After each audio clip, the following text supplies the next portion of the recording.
Today marked the end of the production line for the Heinz tomato processing factory in Gurgauri in northern Victoria.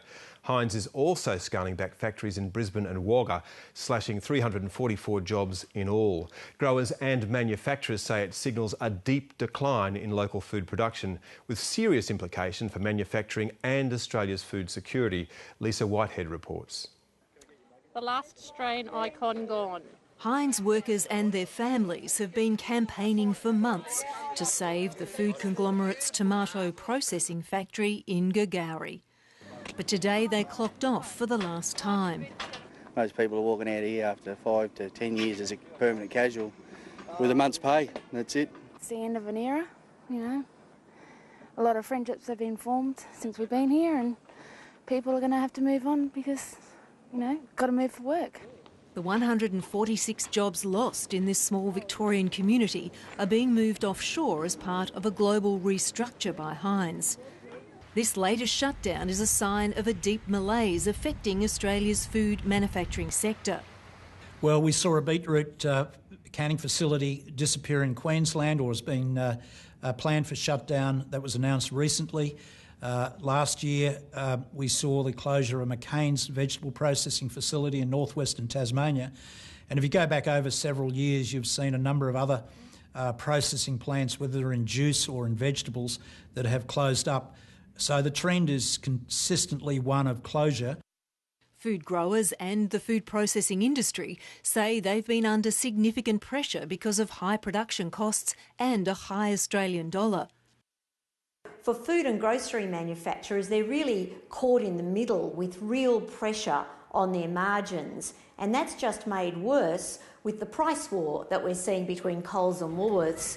Australia has one of the most concentrated grocery sectors in the world, with Coles and Woolworths controlling 80% of the market.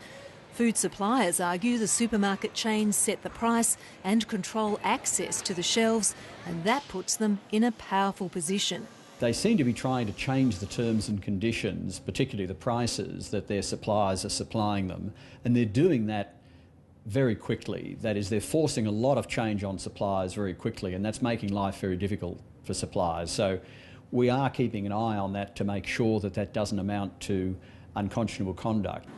The Food and Grocery Council wants tougher oversight and is calling for the introduction of a supermarket ombudsman and a code of conduct to ensure the supermarket chains negotiate fairly with local suppliers.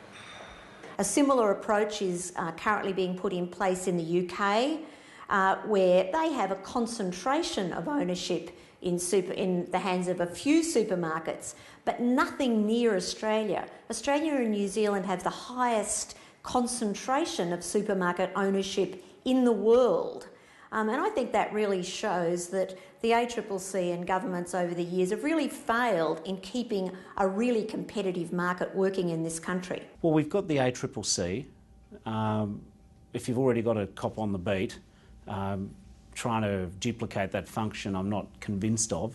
Let's see how the ACCC goes. They do have strong powers. The consumer watchdog, the ACCC, says it's hamstrung by the failure of companies to lodge formal complaints. For all the complaints, we've had nobody coming to us with evidence that would allow us to take action. Coles says there are already adequate powers available to government to act where they believe consumers are being disadvantaged.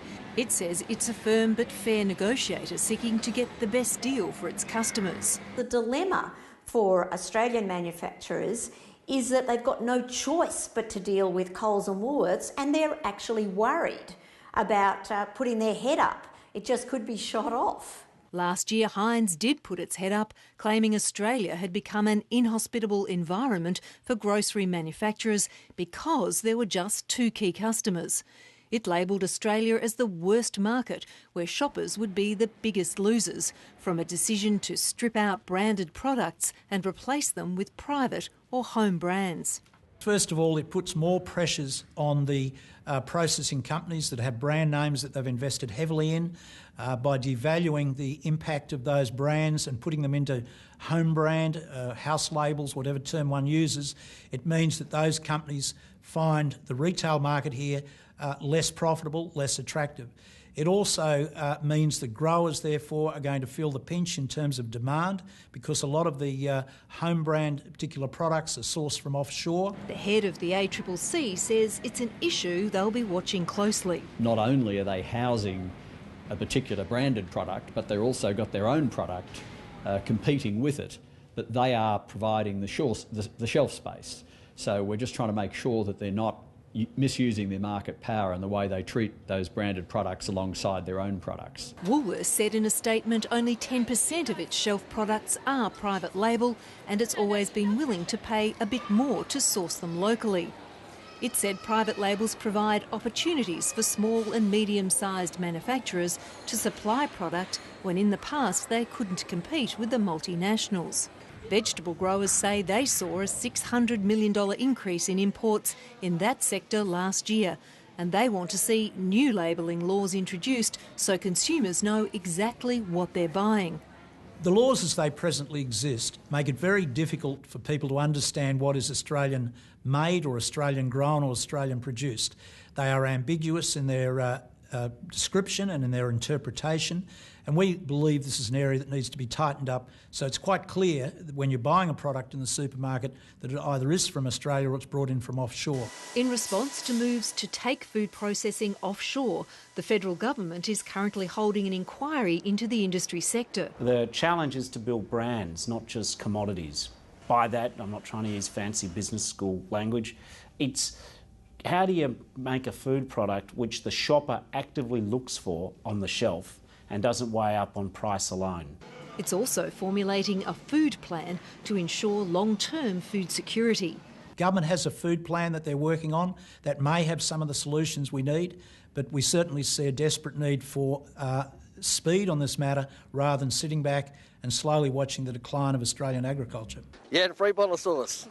The last one made in Australia. Lisa Whitehead reporting.